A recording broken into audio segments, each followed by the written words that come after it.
Good morning student. मैंने कल शाम के लेक्चर में आप लोगों को अनुसूचित जाति के बीटीआर द्वारा जोत के अंतरण पर प्रतिबंध बताया, धारा 98, जिसमें अनुसूचित जाति का जो है जोतदार वो कलेक्टर के लिखित अनुमति से ही अपनी संपूर्ण संपत्ति या उसकी किसी भाग को अनुसूचित जाति से भिन्न किसी व्यक्ति को ट्रांसफ़र कर सकता है। लेकिन वहीं 99 ने बताया अनुसूचित जनजाति का व्यक्ति अपनी प्रॉपर्टी को सिर्फ अनुसूचित जनजाति को ही दे सकता है, अदरवाइज को नहीं दे सकता है। फिर मैंने बताया अनुसूचित जातियों के सदस्यों द्वारा बंधक करने पर प्रतिबंध धारा 100 में लगाया गया है।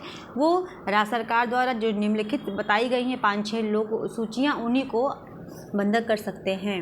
अब मैं आपको बताने जा रही हूँ, और अगर इसके बियॉन्ड करते हैं तो वो सारे जो ट्रांजैक्शन है वो शून्य हो जाएंगे और सारी प्रॉपर्टी स्टेट गवर्नमेंट में ऑक्युपाई में आ जाएगी।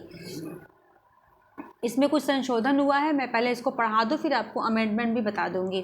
देखिए पट्टे में और सेक्शन 80 में दो में अमेंडमेंट हुआ है। मैं पहले इसको पूरा पढ़ा दूँ फिर मैं अमेंडमेंट ही बता दूँगी। देखिए अपनी जोत का विनिमय करने का अधिकार, एक्सचेंज, क्या भूमिधर अपनी जोत का एक्सचेंज भी कर सकता है? धारा 101 में ये बात कही गई है। धारा 101 कहती है कि कोई भी बीटीआर उप जिलाधिकारी की लिखित पूर्वानुमति से अपनी भूमि का विनिमय कर सकता है। कैसे कर सकता है? उप जिलाधिकारी की अनुमति से, लिखित अनुमति से।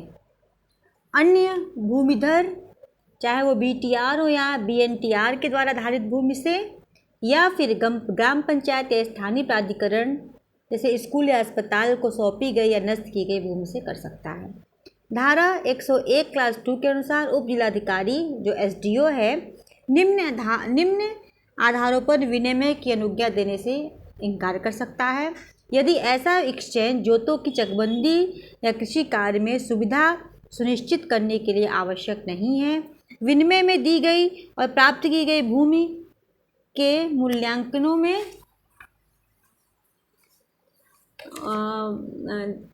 मूल्यांकनों में 10% से अधिक का अंतर है।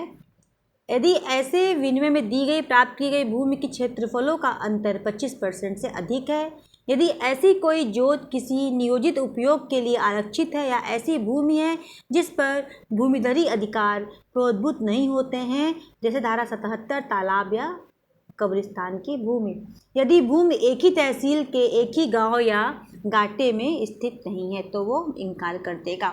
विनिमय का प्रभाव क्या होगा? 102 में विनिमय के पक्षकारों को जो तो वही अधिकार प्राप्त होंगे जो उनको पूर्व में प्राप्त थे। उप जिलाधिकारी अधिकार अभिलेख में संशोधित किए जाने का आदेश देगा और विनिमय की गई जोत से कोई अन्य राजस्व या देयताएँ जो है उसी प्रकार से दे समझी जाएंगी जैसे पहले दे जाती थी। अब मैं आपको शाम को वसीयत पढ़ाऊंगी, वसीयत का अधिकार किसको किसको है, कैसा है।